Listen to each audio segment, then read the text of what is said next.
Hello बच्चों। आज सुबह हमने टाइप नंबर 1 कराया था, चैप्टर नंबर 4 का। ठीक है बेटा। इसमें फिर भी बच्चों के कंफ्यूजन आए। आज जो मैसेज आए कि सर ये क्या टाइप नंबर 3 बता रहे थे आप, तो ये टाइप नंबर 1 में करा रहे हो। बेटा मैंने आपको ये बताया था कि भाई टाइप नंबर 1 के अंदर हमारा आ रहा है फैक्टराइजेशन मेथड।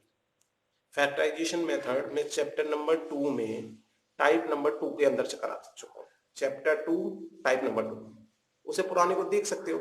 यदि किसी बच्चे के पास नहीं है तो उस वीडियो के लास्ट में मैंने उस वाले टाइप को लगा रखा है, उसे क्लिक करो, अपने आप मिल जाएगा आपको। टाइप नंबर 2 जो है कंप्लीटिंग स्क्वायर था, जो कि हमारे सीबीएसई के सिलेबस से डिलीट हो गया है। एनसीईआरटी की बुक में तो है, लेकिन वो सीबीएसई ने निकाल दिया अपने सिलेबस से। सीबीएसई उससे क्वेश्चन नहीं पूछेगी, इसलिए मैंने वो टाइप नंबर 2 भी नहीं कराया। तो टाइप नंबर 3 मेरा था रूट्स निकालने का तरीका क्वाड्रेटिक फॉर्मूले से, इसलिए मैंने टाइप नंबर 3 आपको कराया है। अब दो टाइप कराए ही नहीं तो फिर बेकार में उनका नाम देने से क्या फायदा, इसलिए मैंने इसको टाइप नंबर 1 दे दिया, जिस टाइप को मैं करा रहा हूं। ठीक है, तो इसलिए इस चैप्टर के अंदर केवल हम 3 ही टाइप करेंगे।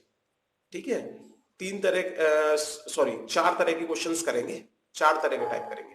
ठीक है, फर्स्ट टाइप के अंदर हम ये करेंगे क्वेश्चंस क्वाड्रेटिक फॉर्मूले से कैसे निकालना है।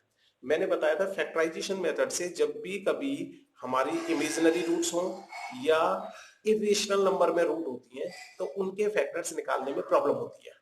तो इसलिए हम क्या करते हैं बेटा कि हम जो है ये जो क्वाड्रेटिक फॉर्मूला वाला मेथड है, इससे हमारे किसी भी तरह के रूट्स होते हैं वो निकल जाते हैं।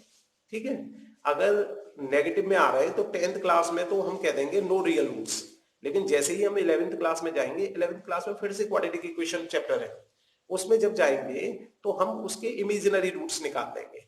जब मैंने क्लास 1 फर्स्ट क्लास ली थी चैप्टर नंबर 1 की, तब मैंने आपको बताया था 11th क्लास में जाके एक कॉम्प्लेक्स नंबर कंसेप्ट आता है। ठीक है, उसके अंदर मेरे इमेजिनरी रूट्स आते हैं।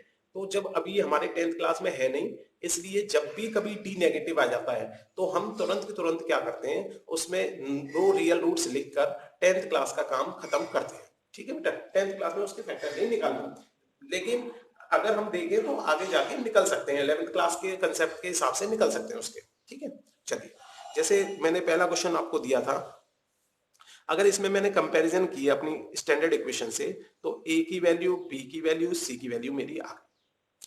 अब मेरा फॉर्मूला ये था, आपको ये बताइए, इस फॉर्मूले में यदि मैंने बी की वैल्यू, बी की वैल्यू, ए की वैल्यू, सी की वैल्यू रख दी तो ये 49 हो गया। ये 28 का मैंने 3 से मल्टीप्लाई कर दिया, 84 आ गया।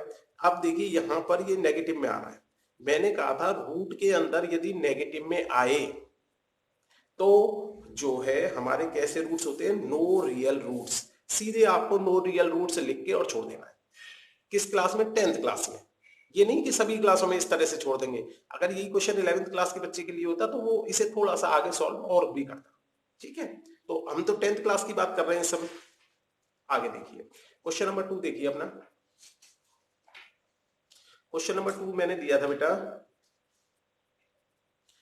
ये मैंने एक इक्वेशन दे रखी थी आपको, ए की वैल्यू, बी की वैल्यू, सी की वैल्यू मैंने निकाल दी। अब देखिए मैंने क्या किया, फॉर्मूला लगाया अपना। मैं फॉर्मूला हर बार लिखता हूं, इसलिए आप लोग भी फॉर्मूला बार बार लिखो, क्योंकि जो आंसर्स आ रहे हैं बच्चों के उनमें बेटा बहुत ज्यादा कंजूसी करते हैं पेज की बच्चे। ये सोचते हैं कॉपी बढ़ जाएगी, पता नहीं क्या होगा। बेटा जब मैथ कर रहे हो तो थोड़ी बहुत तो कॉपी आपकी भरेगी। घिच पिच मत करो, साफ साफ लिखो आराम से। ठीक है, जितना साफ लिखोगे उतना साफ अंदर जाएगा आपके। जब साफ याद करोगे, समझोगे, तो फिर अच्छी तरह याद रहेगा। घिचपिच याद करोगे तो फिर वही घिचपिच रहेगी एग्जाम में भी। तो बेटा बी की वैल्यू रख दी मैंने, यहाँ भी रख दी। यहाँ मैंने देखा ये माइनस और माइनस क्या हो गया मेरा, प्लस। तो ये आ गया मेरा 40। 40 के मैंने फैक्टर करके दिखा दिया आपको। इसमें 2 आ रहा है 3 बार और 5 आ रहा है 1 बार। अब मैंने आपको ये बताया था कंसेप्ट स्क्वायर रूट का से वैल्यू निकालने का तरीका क्या है, दो दो के पेयर बना देते। एक पेयर तो मैंने ये बना दिया, ये पेयर बनाने, ये पेयर बनाने, जो नहीं बना उसे जबरदस्ती नहीं बनाना। अब ये नहीं कि 2 और 5 का पेयर बना दो, नहीं बनेगा। तो इन दो 2 में से जो पेयर बन गया, एक 2 बाहर आ जाएगा। अब ये 2 रह गया अंदर और 5 रह गया, तो इन दोनों का मल्टीप्लाई कर देंगे क्योंकि पेयर नहीं बनाएगा। अब इन दोनों में से 2 कॉमन ले सकते हैं हम।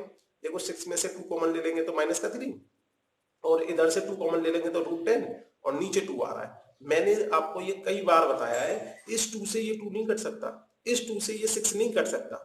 जब मैंने इन दोनों में से कॉमन ले लिया 2, ठीक है, जितने भी टर्म आ रहे हो, मान लो इसमें 3 टर्म आ रहे होते, 4 टर्म आ रहे होते, तो उन सब में से जब 2 कॉमन ले लेंगे तब इस वाले 2 से इसको काट सकते हैं।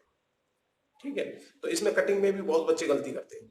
-3 प्लस माइनस ये हम यहां पे भी छोड़ सकते हैं, या इसके आंसर को हम ऐसे भी लिख सकते हैं, एक बार प्लस का लिख दिया √10 और एक बार हमने लिख दिया माइनस का। ठीक है, x की 2 वैल्यू निकलेंगी क्योंकि हमने कहा था इसकी पावर कितनी है, 2। जितनी पावर होती है मैक्सिमम उतनी वैल्यू निकल सकती है। तो बात समझ में आ गई होगी। अब देखिए क्वेश्चन नंबर 3।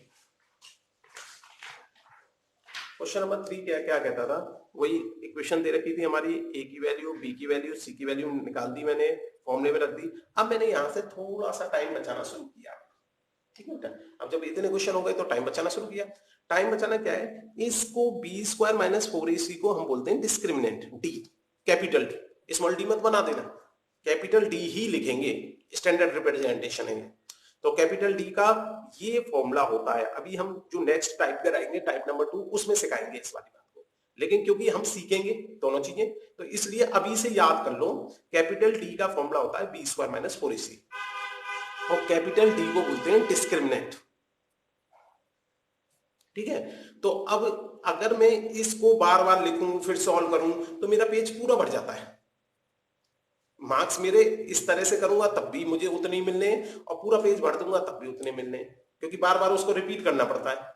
तो इसलिए क्या तरीका निकाला जा सकता है कि हम क्या करें, b² - 4ac की वैल्यू सेपरेट निकाल लें, रफ में नहीं निकालनी, फेयर में ही निकाल के दिखानी है उसे। तो b² की वैल्यू रखी मैंने, 4ac की वैल्यू रखी, और यहां से मुझे पता पड़ा d की वैल्यू मेरी क्या आ रही है, नेगेटिव। तो मैंने d की वैल्यू, ये वाला स्टेप भी आप गोल कर सकते हो, मैंने इसलिए लिख के दिखा दिया कि जिससे b की वैल्यू, a की वैल्यू बच्चों को दिख जाए। आप सीधे ये वाला स्टेप लिख सकते हो कि भाई b की वैल्यू माइनस की है तो माइनस माइनस प्लस हो गया, और ये वैल्यू 39 आ गई है। अब कह सकते हो रूट के अंदर यदि नेगेटिव साइन आ जाता है तो हम बोल सकते हैं no real roots. 10th class के हिसाब से इसको सॉल्व नहीं करना। ठीक है बेटा, चलिए आगे देखिए। ये देखिए नेक्स्ट क्वेश्चन, अगर हम इसको देखते हैं तो ये क्या कहता है, 3x² - x + 2 एक इक्वेशन दे रखी है, a की वैल्यू, b की वैल्यू, c की वैल्यू हमने निकाल ली। फॉर्मूला ये था, देखो फिर से हमने वही काम किया, d की वैल्यू हमने सेपरेट निकाल ली। फिर भी कह रहा हूं रफ में नहीं निकालनी, फेयर में निकालनी है। कोई बच्चा रफ में निकाल देगा तो टीचर देखेगा नहीं उसे। ठीक है, तो अब वैल्यूज हमने यहां रखी, क्योंकि d की वैल्यू इसमें भी नेगेटिव आ रही थी, तो सीधे हम लिखेंगे नो रियल रूट्स, और 10th क्लास का काम खत्म। अगर हम 11th में जाएंगे तो फिर कंसेप्ट थोड़ा सा और बढ़ जाएगा। अब लास्ट क्वेश्चन है हमारा, क्वेश्चन नंबर 5। क्वेश्चन नंबर 5 क्या कहता है बेटा, ये इक्वेशन दे रखी थी, a b c की वैल्यू निकाल दी हमने फॉर्मूला रखा अपना, इसके बाद हमने d की वैल्यू सेपरेट निकाल ली। अब की बार d की वैल्यू आई +1, पॉजिटिव है, 0 आए तो भी करना है, प्लस में आए कोई भी वैल्यू तो करना है। लेकिन यदि d की वैल्यू हमारी जो है नेगेटिव में आ रही है तो फिर लिख के तो दिखाना है, फिर उसके बाद लिख देंगे नो रियल रूट्स। तो इसीलिए मैंने 3 क्वेश्चन करवाए आपको नो रियल रूट्स के, जिससे कि वो वाला कंसेप्ट गलत ना करो। ठीक है, ये नहीं कि जबरदस्ती प्लस कर दो उसे, या स्क्वायर रूट ही कर दो नेगेटिव नंबर का। अच्छा, एक बच्चे ने तो क्या किया था, एक बार जैसे ये लिखा था 8 - 3, उसने कहा सर ये रूट के अंदर नेगेटिव आ गया इसलिए इसका स्क्वायर रूट नहीं होगा। ऐसे नेगेटिव नहीं देखना, पहले इसको सिंप्लीफाई करो, इसको सिंप्लीफाई करोगे तो क्या आएगा 5। अब तो ये प्लस का आ रहा है तो इसका मतलब इसको तो आगे करना है आपको। तो ये नहीं कि आपने कहा कि भाई रूट के अंदर माइनस साइन आ जाए तो ये वाला कंसेप्ट लगा दो, बेटा उसे सिंप्लीफाई करने के बाद जो रिजल्ट आ रहा है वो नेगेटिव नहीं आना चाहिए। तो उम्मीद करता हूं आप ऐसी गलती ना करोगे। अब देखिए मैंने b की वैल्यू रख दी, ये रख दी। इसके बाद d की वैल्यू डायरेक्ट b रख सकता था मैंने सॉल्व करके दिखा दिया। d की वैल्यू यदि मैं यहाँ डायरेक्ट रख देता तो मेरे ये दोनों स्टेप बच जाते। ठीक है, इस वाले क्वेश्चन में मैंने इसीलिए लिख के दिखाई है आपको कि आपको ये अंतर महसूस हो कि हमारे कितने स्टेप बच जाते हैं इसकी वैल्यू निकालने से। अब देखिए यहां तक कंडीशन बन गई। अब इसके बाद क्या करना है आपको, इसको दो पार्ट में डिवाइड कर देना है। एक बार ये प्लस वाला ले लेना है और एक बार ले लेना है माइनस वाला। ठीक है, क्योंकि प्लस माइनस का मतलब ये दो बार आएगा, एक बार प्लस का आएगा ये वाला टर्म जो भी हो, और एक बार माइनस का आएगा। तो एक बार प्लस का ले लिया, एक बार माइनस का ले लिया। वन का यदि स्क्वायर रूट करेंगे तो वन ही आएगा। अब इधर वन का स्क्वायर रूट करेंगे तो वन ही आएगा। ये माइनस का ले लिया हमने तो ये 4 हो गया, ये प्लस का ले लिया तो 6 हो गया। 2 से इसको काटा हमने तो 3 आ गया, और 2 से काटा तो 2 आ गया। तो हमारी x की दो वैल्यूज आ गई। ठीक है भैया, थैंक यू।